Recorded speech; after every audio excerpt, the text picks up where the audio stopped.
There's a video making the rounds online right now, and you've probably seen a version of it.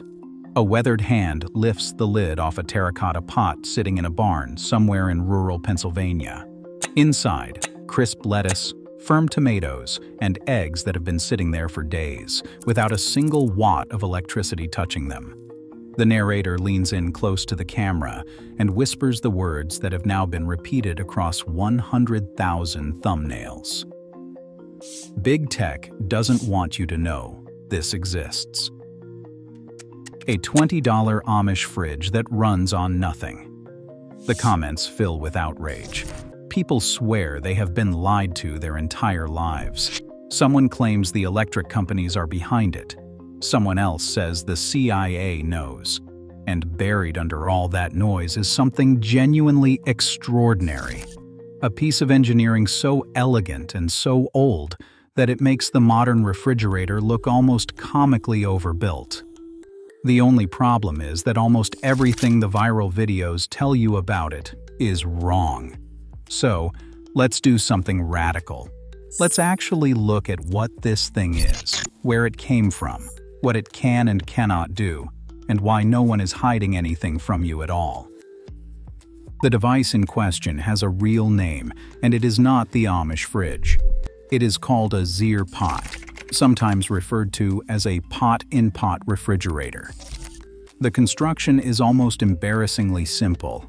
You take two unglazed clay pots of different sizes. You nest the smaller one inside the larger one. You pack the gap between them with wet sand. You place a damp cloth over the top opening. Then you set the entire assembly somewhere dry, shaded, and breezy. That is the whole thing. The total material cost, depending on where you live and what is available, ranges from about $10 to maybe $30 on the high end. There is no plug. There is no motor. There is no refrigerant. There is no technology in the sense that Silicon Valley uses the word. And yet, under the right conditions, this pile of clay and sand and water can keep produce fresh for a week or longer. What makes it work is not magic, and it is not suppressed science. It is a principle so fundamental that you learned it in middle school and probably forgot it by high school. Evaporative cooling. When water changes from liquid to vapor, it has to absorb energy to make that transition. That energy is called the latent heat of vaporization, and it has to come from somewhere. In the case of the zeer pot, it comes from the inner chamber where your food is stored. Water soaks into the porous clay of the outer pot, then evaporates into the dry air around it. And as it evaporates, it pulls heat out of the sand, out of the inner pot, and out of whatever is sitting inside.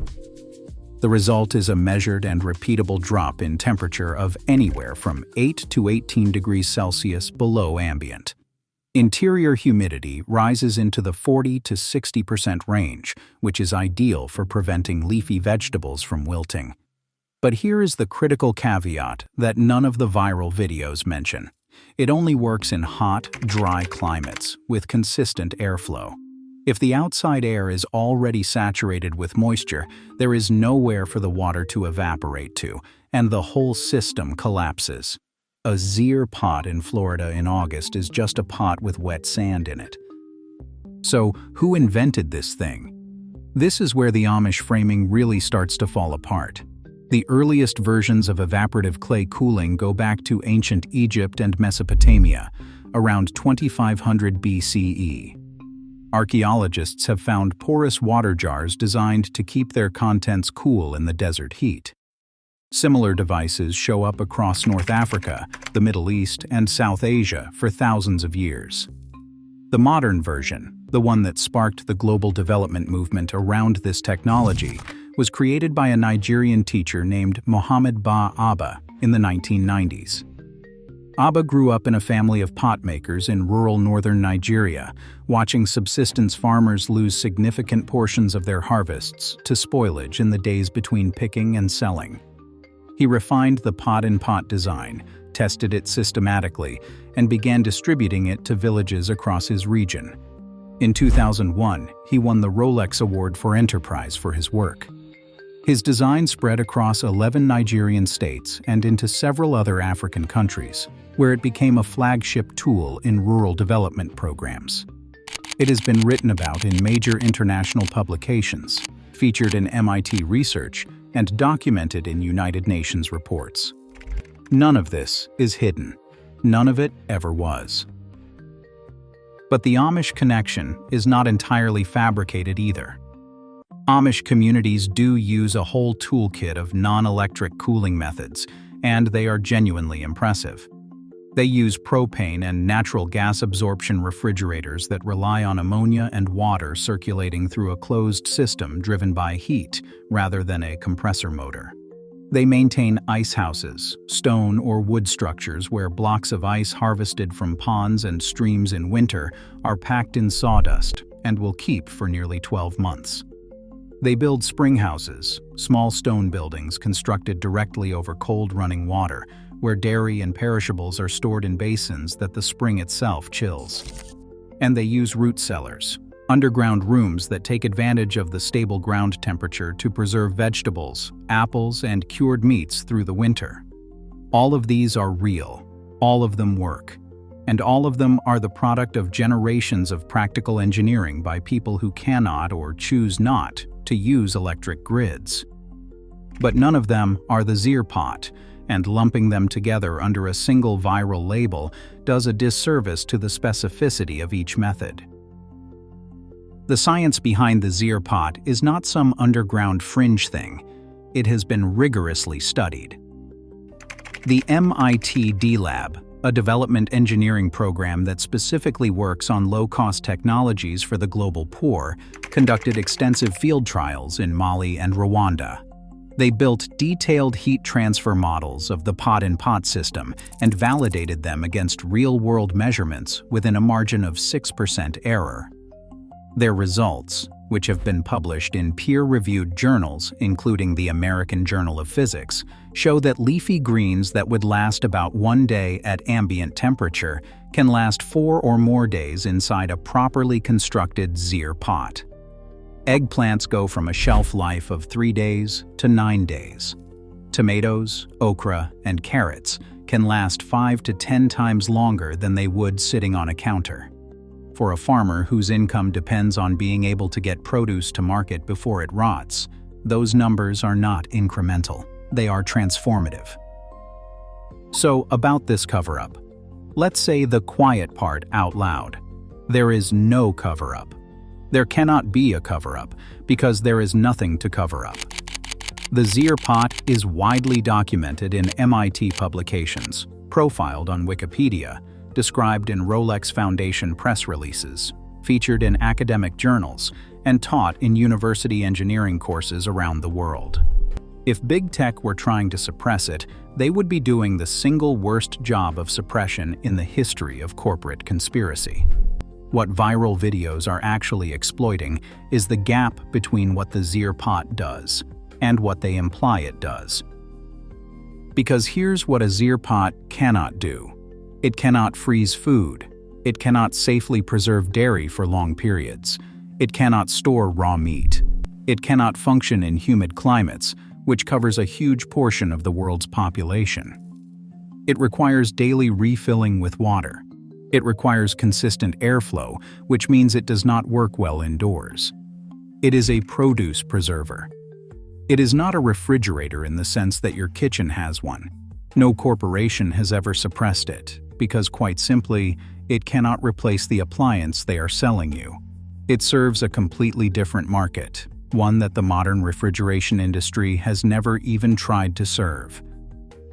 And this is where the real story gets interesting. Because once you strip away the conspiracy framing, what you are left with is actually more remarkable, not less. In regions without reliable electricity, and there are billions of people living in such regions, a $20 zeer pot is genuinely life-changing. It transforms food security for subsistence farmers. It gives women in rural markets the ability to sell produce over several days instead of having to dump it at a loss by nightfall. It reduces waste in communities where waste is the difference between eating and not eating. Even in the developed world, it has real uses. It is a perfectly good emergency backup during extended power outages. It is a useful off-grid supplement for gardeners, preppers, and homesteaders. It is a teaching tool for children to learn thermodynamics in a way that a textbook never could. And it is a working proof that ancient engineering, when it is grounded in solid physics, still solves modern problems in ways that no amount of venture capital has been able to improve upon. So what is the real takeaway here? There is no conspiracy. There are only practical limitations and the fundamental laws of physics, which are not negotiable and not patentable. The technology is brilliant, it is cheap, it is scientifically validated, and it is sitting right out in the open where anyone can learn it, build it, and use it. Ancient physics, refined by a Nigerian teacher who won a Rolex Award for his work, continues to outperform expectations in the specific conditions it was designed for. The reason big industry does not sell it to you is not because they are afraid of it. It is because they cannot make a margin on something you can build in your backyard with $10 of supplies. They ignore it because it serves a market their business models cannot reach.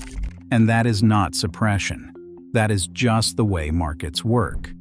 The things that benefit the poorest people on Earth are almost never the things that show up in a stock prospectus. Maybe the most honest thing we can say about the zeer pot, stripped of the clickbait and the whispered conspiracies, is that it is a quiet rebuke to the assumption that progress always means more complexity. Sometimes progress means a clay pot, a handful of wet sand, and a breeze moving across a porous wall. Sometimes the best tools are the ones no one ever tried to sell you, because the people who would have profited from selling them are not the ones who needed them in the first place. The Amish do not have a secret $20 fridge, but humanity does have a 4,500-year-old cooling system that still works, still matters, and still deserves to be known for what it actually is. Not because it is hidden, but because it was never really looking for a spotlight in the first place.